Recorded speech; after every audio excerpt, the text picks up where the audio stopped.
le long de la côte. Juillet étincelant, chaud comme une fournaise, allume son soleil dans les cieux aveuglants.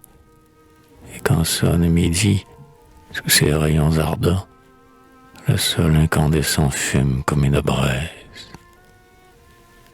C'est alors, quand on est prisonnier des cités, qu'on songe au bois chargé de senteurs amoureuses, à la calme fraîcheur de leurs sentes ombreuses, au long soir plein de charme et de tranquillité.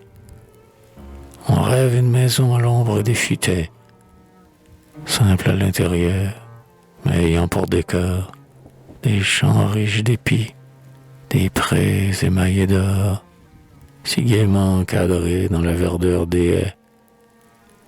On entend, répondant au chant des moissonneurs, les bêlements lassés d'un troupeau qui sommeille, à l'heure fraîche où, dans l'atmosphère vermeille, le soleil couché met ses dernières rougeurs.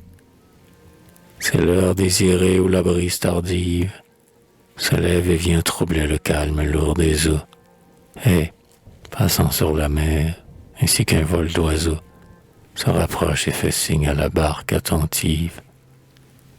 Les pêcheurs, ennemis des soleils trop brûlants, dont les feux endormants alourdissent leurs voiles, mettent le cap au large en se chargeant de toiles et traînent leurs filets dans les flots somnolents.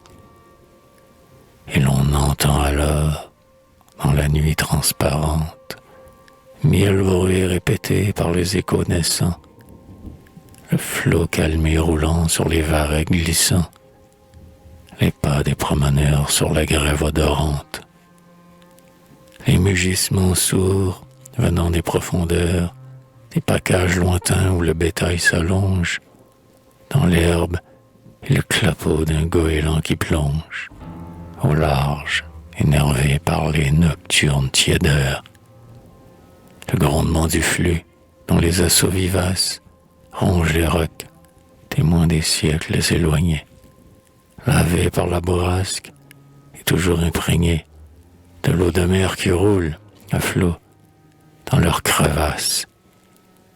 Et plus le tard se fait sur le rivage clair, plus l'air est saturé de senteurs infinies, plus on s'enivre aussi des larges harmonies de cet incomparable orchestre de la mer. Des hiboux, dans les trous d'un vieux mur qui s'écroule, jettent leurs cris de chasse aux échos alarmés. À l'heure plus sombre, les phares allumés lancent leurs grands fuseaux de flammes sur la houle. Ainsi, tout se remplit de rumeurs et d'accents, dans la chaude clarté des soirs caniculaires, quand la mer, assoupie et veuve de colère, se brise indolemment en longs flots languissants. Alors, sous la splendeur des ciels d'été sans voile, de crépuscule à l'aube éclairée, grands ouverts, on écoute, on admire, on rêve, on fait des vers, sous l'œil inspirateur des divines étoiles.